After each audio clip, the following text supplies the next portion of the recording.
Guys, it's Team Solemn Circus here. We're here with Nicholas Wetmore. He got 7th place today, top 8 his first time. Shoutouts, huge shoutouts. We're super happy. What'd you play today? I played Rescue Ace today. Rescue Ace. Any shoutouts you want to give? I want to give a shout out to Brad for helping me playtest all week, Cody as well for helping out a ton, and then my partner Caitlin for everything she does. And huge shout out to himself for topping this. This is huge for him. We're gonna finally go into Nats. Let's go. Before we dive into like, comment, subscribe, and well, let's show us the rescues. Awesome. So we'll start out with 2 Turbulence. And the beautiful collector's rares. Yeah. Nick is a huge rarity collection guy. He loves his rarities. But I also love commons quite a bit.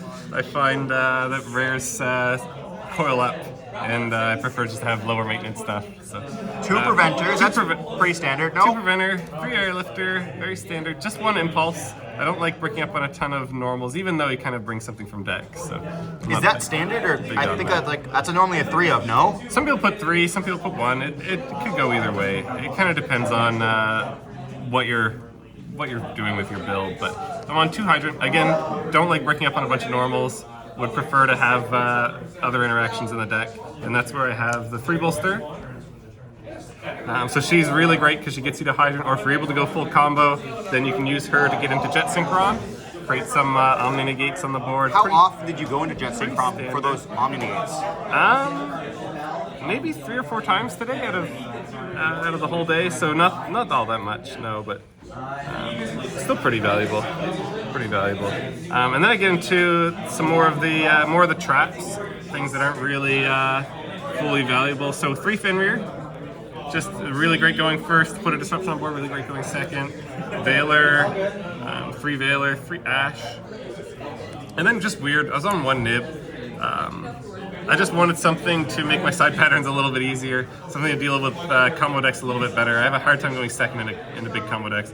If I was running 3 Impulse, I'd probably have a better going second in the combo decks. But did you ever miss like the other Nibs? Did Nib ever win you a game, or?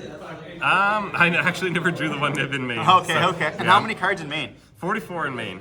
And the big reason for that is because I kept bricking up on drawing traps and things like that I didn't want to see in my hands. So I'm 1 Rhoda for consistency, 2 Prosperity for consistency. Not a big fan of Prosp in this. I find very often I'm trying to draw off of other effects, but and then we've got the 1 Original Sin and 3 Wanted, so it's a pretty standard package with the bolster there. 3 Emergency, incredible card, pretty much 1 card starter, and then we've got the Alert and the Rescue, both. Sometimes these brick up in your hand. You just end up with a bunch of these and the traps and things, and if you can't really get to a monster, then you're no good. But Rescue and Emergency is a pretty good combo, same with Rescue and Alert. And then I'm on HQ as well. It's really good for recursion, helps a lot in the grind games versus Labyrinth, things like that. Did you ever find yourself siding this out? HQ? No, I probably should have more than I did, but I found myself never siding it out. Games tend to go a lot grindier when you're running this many hand traps, I find. And then again into the traps and disruptions, we've got enemy controllers. This card's probably older than I am. It might be a spell card. It's not a magic card, so it's not too old, but it's an incredible card. It pairs really well with Fenrir.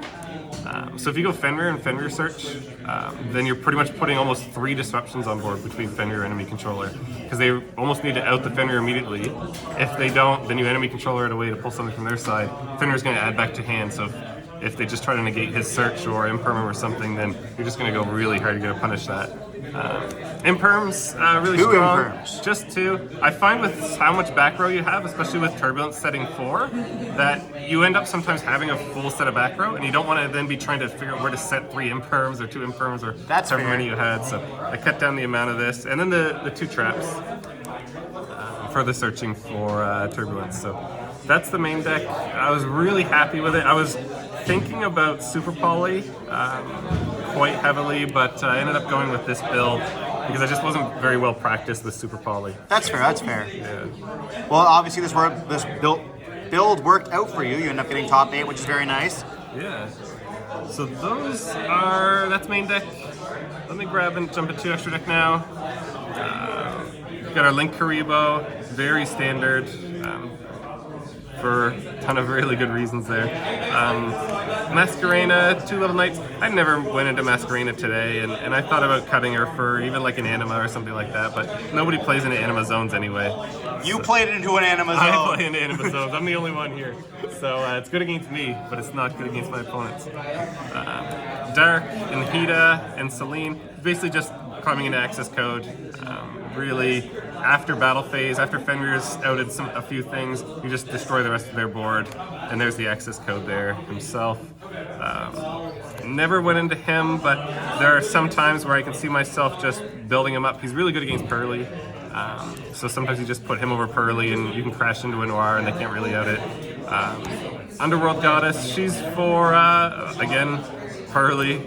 Some Pearly players just don't respect you putting a bunch of monsters on board. They leave their big Noir up, and then you just clear it immediately. Dweller's really good against Unchained tier. Cowboy for Time, but I never use this. I didn't go into Time all day. Typhlosion, which is a really good Pokemon, and then we've got Vorlode and Baron with the Jet Synchron. Fair enough. Sometimes you make this twice in one turn, but you make both of these in one turn, but it's quite rare. But when I do, it feels really good. Now for the good old side deck. Side deck, we got 3 Drolls. Again, combo decks are really rough on me, and that's where 2 Nibs come in as well. So 3 Drolls, 2 Nibs. For going second, breaking boards, and there was some stun runic kicking around. So shout out to Thomas. Yeah, I brought in. He's a menace, bro. I brought in Pankatops, evenly matched. Is kind of good in that matchup, and then the Feather Duster and the Lightning Storm. So a lot of stuff to punish and build a better going second. A lot of board breaking hate. A lot of board breakers. Disruption to get there, and then board breakers, and then some tier hate. Side this in as well against Unchained, but it really depends on the matchup. But I think it's pretty fair to play it though. It's a very standard side deck. Like I feel like you have to play that or DD Crow or something like that. Something like that. Yeah. So yeah, that's the whole deck. That's the whole side deck. Well, congratulations once again on top 8. Congratulations, like huge going to Nats is going to be amazing with you. Cannot wait for it to happen, and big shout out to yourself. Thank you. Awesome, thanks.